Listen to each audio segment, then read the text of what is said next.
नमस्कार शेतकरी मित्रांनो। तर शेतकरी मित्रांनो, सध्या ई पीक पाणी चालू झालेले आहे 1 ऑगस्टलाच। तर ज्यांना करता येत नाही किंवा ज्यांना अडचण येत असेल त्यांनी हा व्हिडिओ आवर्जून पहा, त्यांच्यासाठी व्हिडिओ आहे। तर आज आपण पूर्ण व्हिडिओ दाखवणार आहोत की शेतामध्ये जाऊन ई पीक पाणी कशी करायची।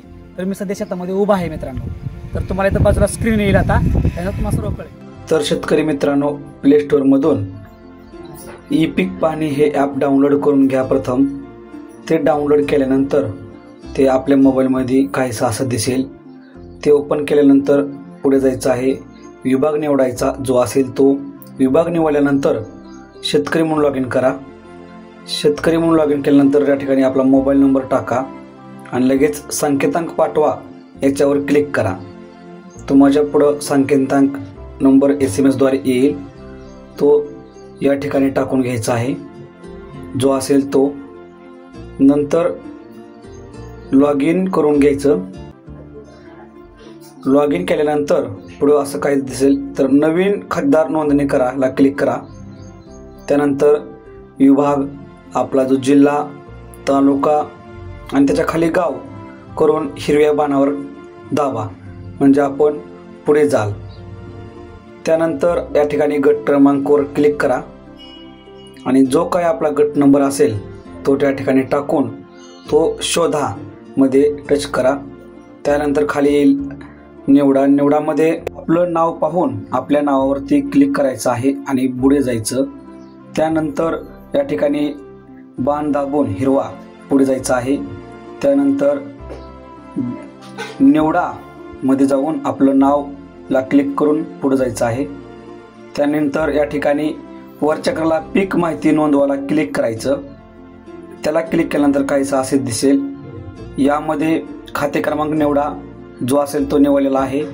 पुन्हा गट क्रमांक निवडा, जे क्षेत्र आहे खाली ते हंगाम निवडायचं आहे। हंगाम निवडून नंतर खाली पिकाचा वर्ग, आपलं एक पीक असेल किंवा बहुपीक असेल, पॉलीपीक असेल, जे असेल ते निवडायचं आहे।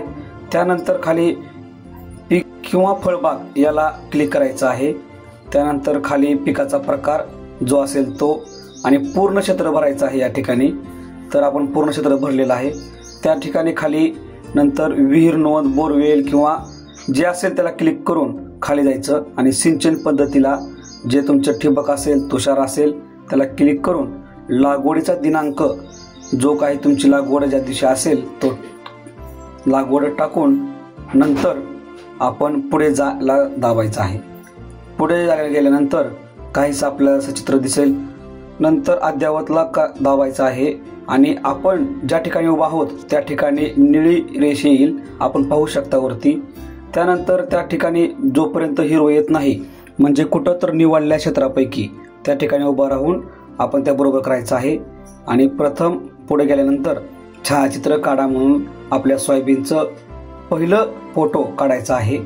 तो बरोबर असेल तर बरोबर दाबायचा, चूक असेल तर चूक। नंतर दुसरा फोटो लगेचच काढून घ्यायचा आहे। त्या ठिकाणी देखील बरोबर असेल तर बरोबर, नाहीतर चूक करून आपण हे सगळं पुरं भरून घ्यायचं आहे। तर हिरव्यावर दाबून पुढे जायचं आहे आणि भरलेली सगळी माहिती बरोबर आहे का ती क्लिक करून पुढे जावर करून घ्यायचं आहे। अशा प्रकारे मित्रांनो तुम्ही शेतामध्ये जाऊन तुमची ई पीक पाणी करून घ्या।